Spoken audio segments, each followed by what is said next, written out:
Tiger fans, Jacob Koschitzke and Jacob Blight will not be offered contracts for 2026. The news coming out on the club's website in the last couple of days, and it's not a good time to be named Jacob at the Richmond Football Club, with Jacob Bauer also not getting a contract. So I'm not sure what the Jacobs have done to the Richmond Football Club, but they're no longer going to be playing next year, it's always sad this time of year when players get let go and things like that. But the Jacob Blight one, I mean, in a lot of ways, it was a worst kept secret. A lot of people expected this one to happen. I think a lot of us thought or hoped it might have been a trade to try and get some type of third or fourth round pick to maybe get Louis Callaway if we needed to. But the reality is that whoever was going to get him would have known they could have picked him up for free anyway. So they would have been a bit more reluctance to deal, I dare say, if they were trying to pick him up. But it's a really curious case, the Blight one. And I know from all the comments I've seen everywhere that it's definitely divided a lot of people. A bit of mystique around why he wasn't selected a few times. I mean, after that Geelong game, he didn't seem to do a hell of a lot wrong. He put up some really good numbers in the VFL with his marking and disposals, and just couldn't crack back into the senior side. I mean, we do have quite a bit of depth in that key position defence department.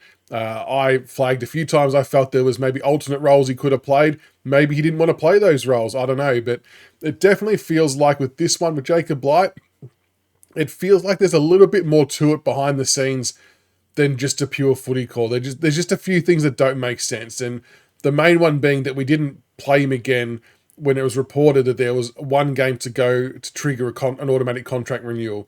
That, to me, not screamed red flag, but screamed something's not right. So we'll probably never know. We'll never know, but yeah, Jacob Blight will no longer be at the Richmond Football Club. I dare say one of the WA clubs will have a dabble, being that he's from WA. I do remember on the night that we picked him up that both WA clubs were eyeing him off and were a bit shitty when we took him. So yeah, maybe he'll get the call up. I think West Coast in particular are maybe having an eye on a backman after the players that they've lost, so could be a chance to go there. But we thank Jacob Blight for his service at the footy club. Unfortunately, it just didn't pan out, and it wasn't to be. And then Jacob Koschitzke. This one was probably a little bit more of a surprise for a few of us, which might sound strange because, look, we probably all acknowledge and know that he was not likely to play a lot of senior football unless there was a lot of injuries that took place, like what we saw this year. But his form line in the VFL and I suppose the leadership and the knowledge and the way he was able to help the young kids. I think he's only 24 or 25, so he's still actually quite young. I thought he was a bit older. But in his last 4 games of VFL football, he actually kicked 11 goals. 11 goals 3 to be exact, including a monster game where he had 25 hitouts, 26 disposals, 5 marks. We were watching it live against the Sandy Dragons. He was dominating. So he showed a real willingness to adapt to whatever role was asked of him. Obviously, he started off forward for a bit with us, but it wasn't quite working. And then he reinvented himself in the back line with us. I think he had played both ends at the Hawks previously. And he was doing really well in the back line at VFL level. Just played his role perfectly. And then obviously Jacob Bauer went down in the Geelong game, and then Batchelor threw Cozzy forward to be another target, bring the ball to ground. And he kind of just took it and run with it and ended up being a really solid scoreboard impact player.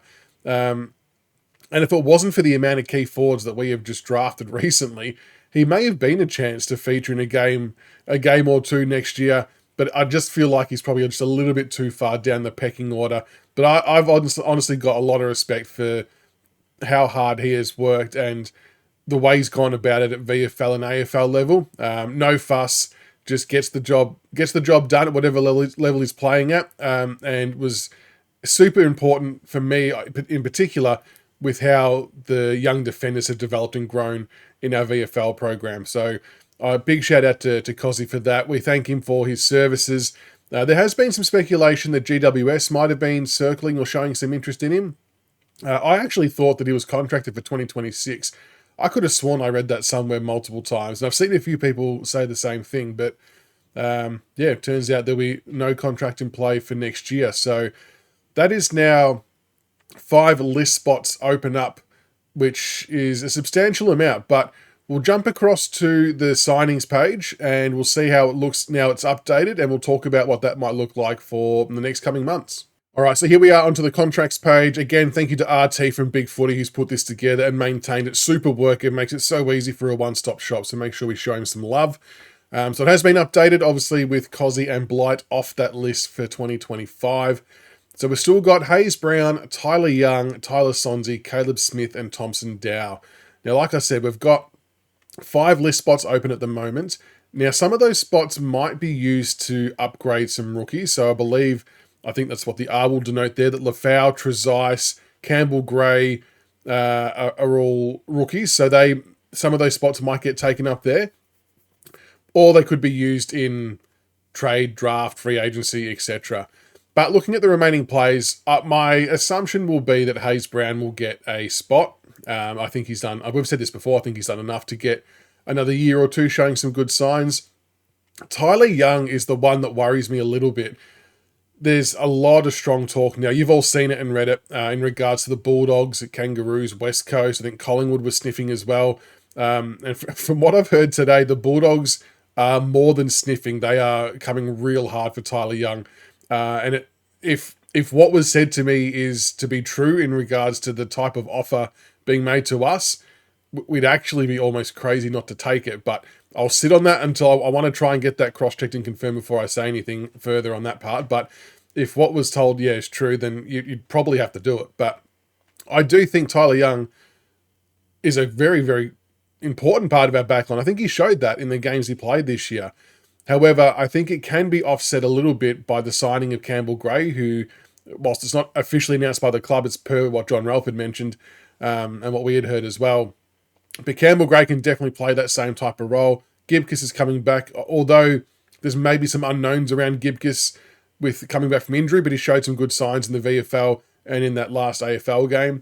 But he's the one that could be an interesting one come trade time.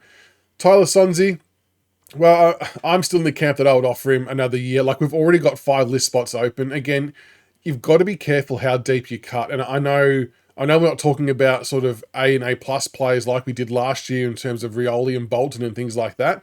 But you still got to be mindful that we did lose 1,600 games experience last year. You don't want to do the same or something similar this year. I know they won't get anywhere near that amount, but you know what I mean. You don't want to go too deep too quickly in football terms. Caleb Smith could be a genuine risk.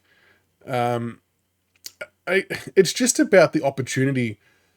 Like our backline, in the particular role that he plays, it's a really tough spot to break into, funnily enough, because Sam Banks has gone back there and shot the lights out. I mean, Jaden Short, I guess, is towards the latter part of his career, so maybe Smith is thinking he can be the successor there. I don't know. It's going to be a tricky one for him. And Thompson Dow has been told that a call won't be made on his contract until sort of trades and draft stuff is all known, which in some ways is really harsh on the kid. I mean, he's got to try and plan for his future as well. I remember we did the same thing last year with Camden McIntosh, and we ended up obviously signing him for that year. It's, again, the injury came at a really shit time for Dow. I've always been on record, I would be definitely offering him another year. But I suppose we're keeping our options open depending on what happens draft night, whether, clubs might come for our picks and split picks, and it means we've got an extra spot we have to fill. So I can understand from the club's point of view why you would have to do that. It just sucks and is annoying for Thompson Dow, and he's a young kid trying to make his way through in life and probably needs a bit of certainty. But there you go. That is the contract status update. So a few names left, and none of these might be finalised until October, November potentially, but 5 spots on the list are currently available if we don't move any of the rookie players up into those spots.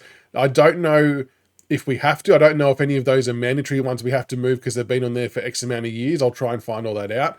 But let us know what you think with the remaining players that are left. Do you think we'll hold on to all of those players on that top list? Do you think Tyler Young's going to go?